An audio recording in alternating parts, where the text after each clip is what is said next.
많은 이들은 쓸데없는 일을 한다고 말렸습니다. 그래봤자 변하는 것은 없을 것이라고.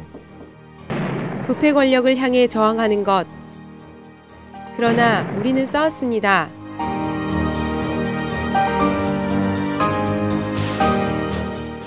그리고 한때 부패공화국이라 불렸던 한국 사회는 2010년 현재 부패방지법 제정 등 반부패 제도가 갖춰졌고 차떼기와 같은 노골적 부패가 개선되었습니다.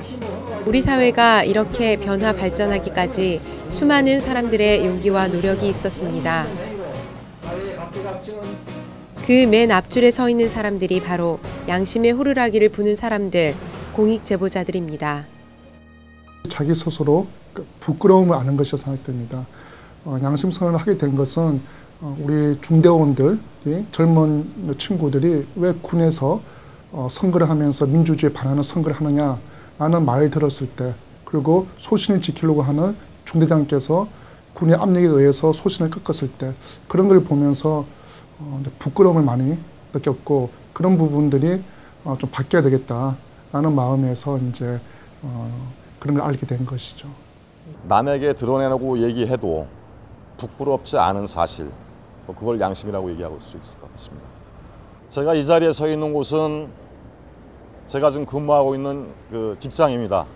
그 내부 고발로 인해서 많은 국민들이 수혈 감염 사고를 겪지 않는다는 거에 대해서 제 의무, 조그만 의무를 다했다고 생각을 합니다. 나의 경우는 양심이라고 어질 양자가 아니고 두 양자로 볼 수 있겠습니다. 두 양자, 두 가지 마음. 오히려 사건을 접했을 때 이것을 풀어야 되냐 말해야 되냐, 그 두 가지 마음이 한 6개월간 갈등했다는 거죠. 그런데 저 역시 감출 수 있으면 감췄을 거예요. 그런데 이 사건은 감출 수 없는 사건이었기 때문에 제가 그냥 고발하게 된 거죠. 미국과 유럽에서는 내부 고발자를 휘슬블로어라고 부릅니다. 호루라기를 부는 사람이란 뜻으로 조직 내의 비리나 문제를 고발하는 사람들입니다. 우리 사회뿐만 아니라 다른 나라에서도 큰 파장을 일으켰던 역사적인 사건들 중에는 용기 있는 한 사람의 제보에서 출발한 경우가 많았습니다.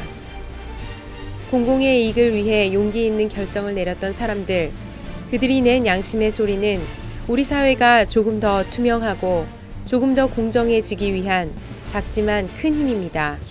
그의 증언은 250조 원이라는 천문학적인 배상금을 이끌어낸 담배 소송의 기폭제가 됐다. If you ask me, would I do it again? Do I think it's worth it? Yeah, I think it's worth it.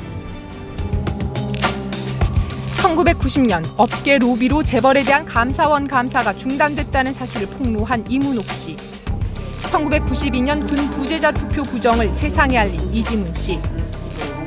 삼성그룹에 대한 특검과 이건희 회장의 퇴진을 불러왔던 김용철 변호사의 특히 내부 고발은 특성상 범죄 적발 가능성이 매우 높고 무엇보다 부패를 사전에 예방하는 기능을 합니다.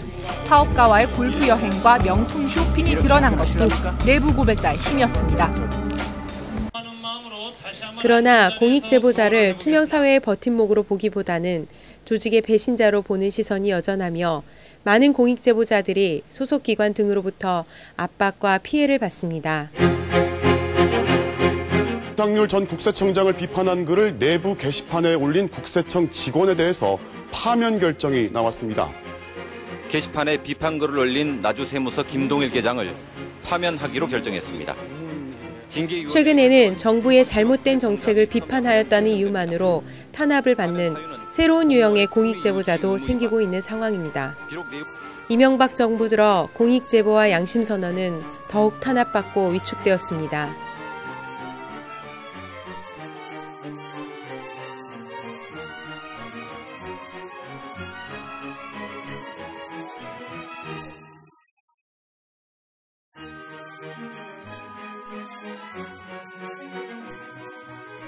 연구 중인 국책연구기관의 한 책임연구원이 정부가 매일 대우나 찬성 논리를 내놓으라고 요구하고 있다.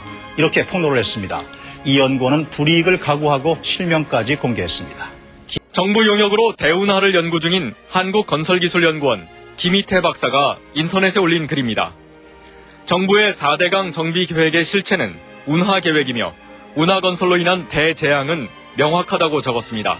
참여연대는 1996년부터 공익제보자 지원단을 만들어 공익제보자에 대한 지원과 부패 방지 제도 혁신 운동을 해왔습니다. 기본적으로 내부자 제보자들에 대한 어떤 보호 법률과 그들에 대한 보상이 제도적으로 보장이 돼야 된다고 보고요. 또 우리가 사회적으로 보면 보통 내부 제보자는 일종의 왕따 당하는 그런 분위기가 있거든요. 뭐 고자질한 사람처럼. 근데 실제로는 이제 내부 제보자가 미치는 사회적 영향이 워낙 크기 때문에 이분들 우리가 격려하는 그런 노력을 하지 않으면 안 되는데요. 그래서 미국 같은 경우는 A Few Good Men이라고 하는 영화가 만들어지기도 했고요. 또 우리 이번 그 참여연대에서 내부 제보자, 공익 제보자 이 상을 드리잖아요. 뭐 이런 일들이 저는 굉장히 필요하다고 생각합니다. 우리 시대 진정한 용기를 가진 의인 공익 제보자.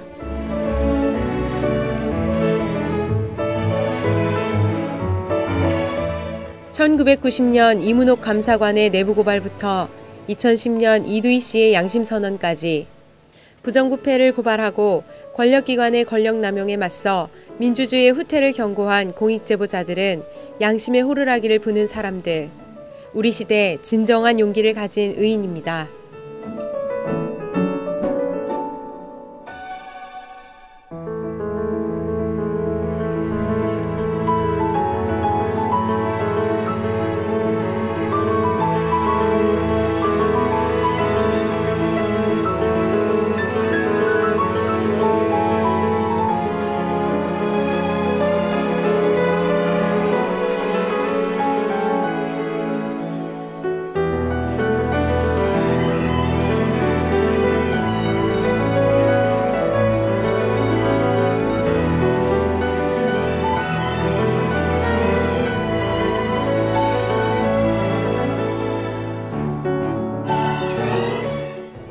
빛과 소금이다.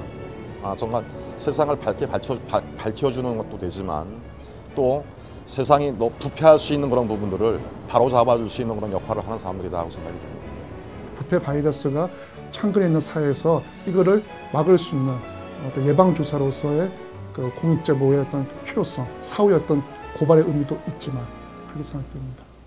사실 공익제보 그 한 사람의 그 예침으로서 사회가 큰 변하고 예산 낭비라든가 여러 가지. 그래서 그거는 사실 온 국민이 이렇게 따뜻한 그 사람으로 인해서 햇살을 받게 되는 겁니다. 거짓과 불의 앞에서 용기 있게 정의와 양심의 목소리를 낸 모든 공익제보자들. 바로 여러분이 세상을 바꾸는 희망입니다. 대한민국의 양심, 여러분들의 용기를 응원합니다.